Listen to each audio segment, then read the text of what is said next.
Dans le voyage de la vie, nous sommes tous comme des explorateurs en quête de destinations remplies de rêves et de sens profonds. Cependant, au cours de ce voyage incroyable, nous sommes souvent confrontés à des obstacles inattendus, les rejets. Ils sont comme des pierres qui surgissent sur notre chemin, semblant entraver notre trajectoire. Mais que diriez-vous si je vous disais que derrière ces rejets se cachent des secrets mystérieux, des leçons précieuses et la clé de votre développement personnel? Dans cette vidéo inspirante, je vais révéler que, entre les lignes des rejets, se trouve un cadeau inattendu qui peut stimuler votre développement personnel.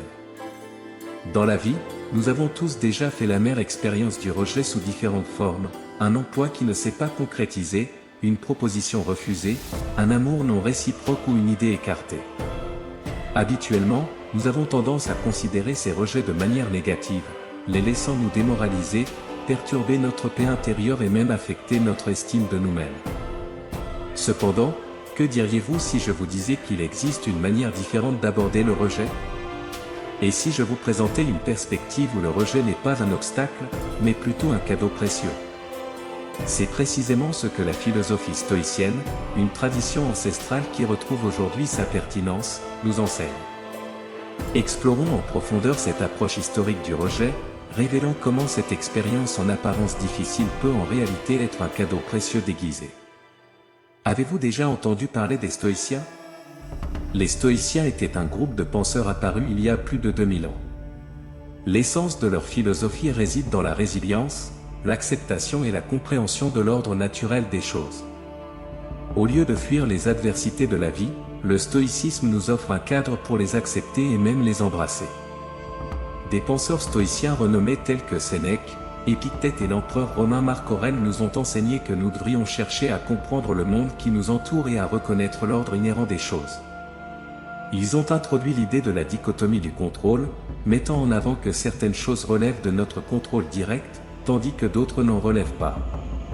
Nous avons de l'influence sur nos propres pensées, perceptions et réactions, mais la plupart des événements extérieurs, y compris les actions des autres, la quête d'approbation sociale et bien sûr le rejet, échappent à notre contrôle immédiat.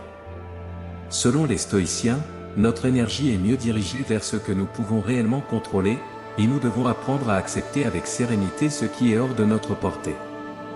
Lorsque nous appliquons cette philosophie au rejet, une transformation remarquable de notre perspective se produit. Nous commençons à voir le rejet non pas comme une attaque personnelle ou une évaluation de notre propre valeur, mais plutôt comme un événement extérieur qui s'est simplement produit et, plus important encore, comme une opportunité précieuse d'apprentissage.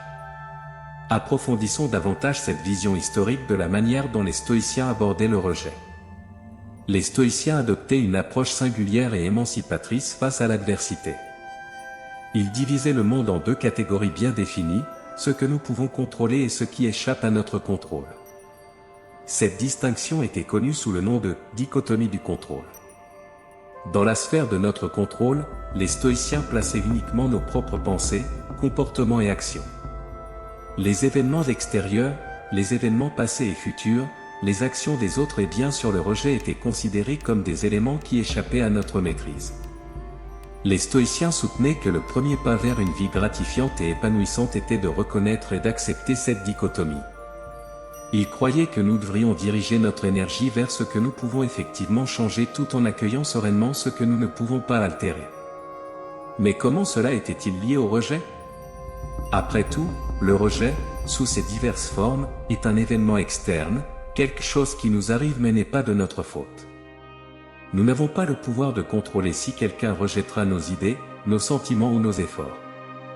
Cependant, ce qui est sous notre contrôle, c'est la manière dont nous choisissons de réagir à cela. L'approche historique des stoïciens face à l'adversité, y compris le rejet, était de le considérer comme une partie naturelle de la vie, une opportunité riche en leçons et en croissance personnelle, plutôt qu'une défaite personnelle. Ils considéraient le rejet comme une opportunité d'améliorer la résilience et de cultiver le caractère. Cette perspective transformait l'expérience du rejet, la transformant d'un obstacle en un escalier vers le développement personnel. Mais comment les stoïciens nous conseilleraient-ils de faire face au rejet depuis cette perspective historique? Ils nous enseigneraient à considérer le rejet comme un événement complètement hors de notre contrôle, une décision étrangère de rejeter nos idées, nos sentiments ou nos efforts, basés sur des jugements, des circonstances et des variables externes que nous ne pouvons pas influencer. Les stoïciens comprenaient cela et, par conséquent, ne permettaient pas au rejet de perturber leur stabilité intérieure. Cependant, cela ne signifiait pas qu'ils devenaient indifférents. Au contraire, les stoïciens croyaient que chaque événement, y compris le rejet, portait en lui une précieuse leçon. Ils utilisaient le rejet comme un outil d'amélioration personnelle et de croissance. Par exemple, si un stoïcien voyait son idée rejetée, sa réaction serait de se demander « Que puis-je apprendre de cela ? Comment puis-je améliorer mon idée ? Comment puis-je la communiquer de manière plus efficace la prochaine fois ?» Il ne se laissait pas submerger par les sentiments négatifs du rejet, mais se concentrait sur l'opportunité de croissance qu'il offrait. Cependant, les stoïciens comprenaient également que le rejet ne reflétait pas toujours nos propres limites. Parfois, le rejet était dû aux circonstances de l'autre personne, à ses préférences individuelles ou à sa compréhension spécifique de la situation.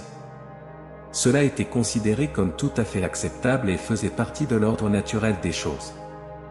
Pour les stoïciens, le rejet était une opportunité précieuse d'apprendre, de grandir et de renforcer le caractère. C'était un test de résilience et une opportunité d'appliquer leur philosophie dans la pratique. Face au rejet, ils maintenaient la sérénité, la maîtrise de soi et la concentration sur ce qu'ils pouvaient contrôler, leur propre réponse. À présent, explorons certaines des pratiques stoïciennes qui peuvent nous aider à faire face au rejet avec encore plus de force et de détermination. Cela nous amène à la question centrale, pourquoi les stoïciens considéraient-ils le rejet comme un cadeau ? Plutôt que de considérer le rejet comme un recul ou un échec, ils le considéraient comme une opportunité précieuse, un cadeau capable de stimuler la croissance personnelle, de renforcer la résilience et d'ouvrir de nouvelles perspectives. Tout d'abord, le rejet joue un rôle fondamental dans la réévaluation de nos points de vue, comportements et idées. Il nous pousse à prendre du recul, à réfléchir à nos actions et à soulever des questions cruciales. Il se peut que notre approche nécessite des ajustements, que notre style de communication ait besoin d'être affiné ou que nos idées aient besoin de mûrir. Comme l'a affirmé un philosophe stoïcien largement reconnu, les adversités préparent souvent des individus ordinaires à des destins extraordinaires. Deuxièmement, le rejet agit comme un stimulant pour renforcer notre résilience et notre force intérieure.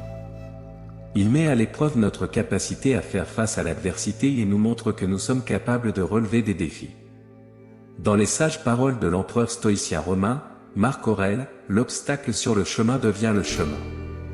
En d'autres termes, les obstacles que nous rencontrons, y compris le rejet, peuvent en réalité ouvrir la voie à notre croissance et à notre développement personnel. Par conséquent, la prochaine fois que vous êtes confronté au rejet, au lieu de succomber à la déception, posez-vous la question suivante, où se trouve le cadeau ici ? Ce simple changement de perspective a le potentiel de déclencher des changements profonds dans votre vie, en redéfinissant la manière dont vous abordez et naviguez dans votre parcours personnel et professionnel. Souvenez-vous toujours de la précieuse leçon stoïcienne, il y a des obstacles sur le chemin, et parfois, cet obstacle peut se révéler être le rejet, vous offrant un cadeau inattendu qui vous guidera peut-être sur un chemin que vous n'avez jamais envisagé, mais qui sait, était destiné à être emprunté. Et si le contenu de cette vidéo vous a été utile et inspirant, n'hésitez pas à cliquer sur j'aime et à vous abonner à la chaîne. Partagez avec nous dans les commentaires ce qui vous a le plus marqué dans cette vidéo. Nous vous remercions de votre attention.